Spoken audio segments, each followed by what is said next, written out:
So, unang kita ko sa kanya, sabi ko, parang bakla to. Feeling ko lang na hindi talaga totoong lalaki si Rendon Labrador. Siya isang bisexual. Feeling ko lang kasi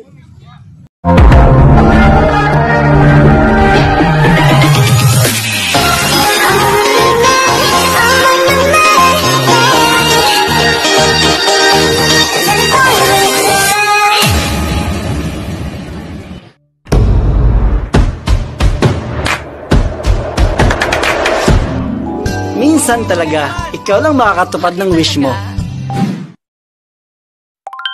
What's up guys?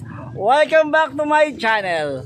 So yun mga lalab, so actually itong ibabaranda natin ngayon ay talagang most hated influencer sa buong social media. O yun, so, and also mga lalabs, itong taong to, nakasama ko na rin to. That was 5 years ago, nakasama ko na rin to. So, ang kanyang pangalan mga lalabs ay si Rendon Labrador. So, actually mga lalabs, sobrang nakakalungkot na alam mo yun, na nakakaawa, na talagang binura na talaga siya sa mundo ng social media. Ayan, dahil sa, alam mo yun na, di ba, marami siyang taong kinalaban, marami siyang taong talagang kanyang, alam mo yun, talagang kanyang inaaway, talagang, alam mo yun, wala sa lugar yung kanyang pagbabas. Unang-una, ang kanyang unang binas ay si Coco Martin. So yun, doon nag-uumpisa yun, yung talagang pati yung pag-shoot nila sa Manila nung nag-ano sila sa ano bang pelikula to? Ano yung pelikula ni Coco Martin ngayon? Batang Quiapo. So yun, doon sila nagsushoot sa nag-shoot sila sa Batang Quiapo. Eh talaga namang binas ito ni Rendon Labrador at ewan ko ba, hindi ko alam kung ano talaga ang trip ni Rendon Labrador. So, ang next na kanyang kinalaban ay si Vice Ganda. Ayan, at marami pang iba talaga. So, ngayon mga lalab. So, few days ago noong September 1, talagang binura na siya sa mundo ng Facebook. Pati yung kanyang monetized na Facebook page ay talaga namang tinanggal na ni Facebook dahil sa siguro nalaman ni Facebook na toxic na yung kanyang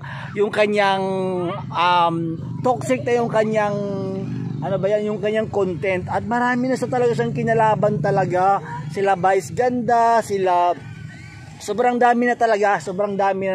So ngayon, itong mga supporter ni Vice Ganda at saka ni ng ABS-CBN, which is ABS-CBN, talagang nagsama-sama at mass report siya.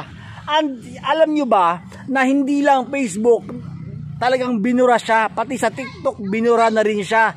Pati sa Google, binura na rin siya. Pati yung kanyang YouTube account, binura na din. Isipin nyo mga lalabs yung kanyang 1.9 million na followers sa Facebook, ay talagang, alam mo yun, syempre diba, ang laki na kinikita ni Rendon Labrador sa kanyang monetized channel, sa kanyang monetized Facebook page. Talagang binura na ni Facebook, pati yung kanyang TikTok account binura din, pati yung kanyang YouTube, pati yung kanyang Google account, talagang binura na lahat.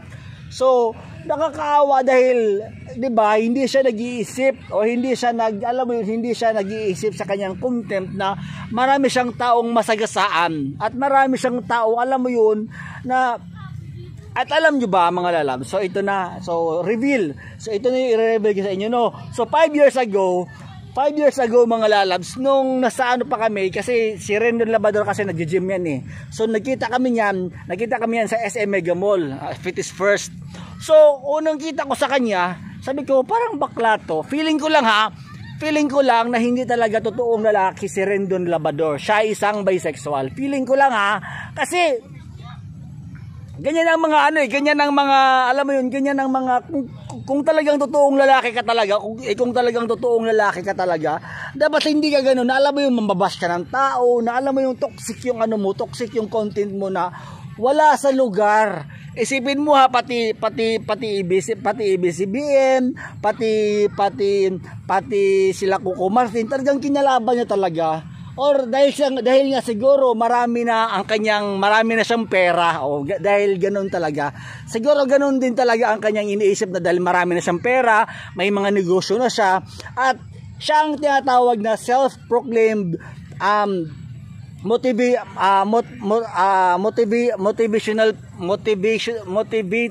motivational person. So, yun, siya lang ang nagsabi nun, at yung kanyang motivational rice natig ano ba yon? Magkano ba yung rice niya? Tigwa 100 pesos mahigit.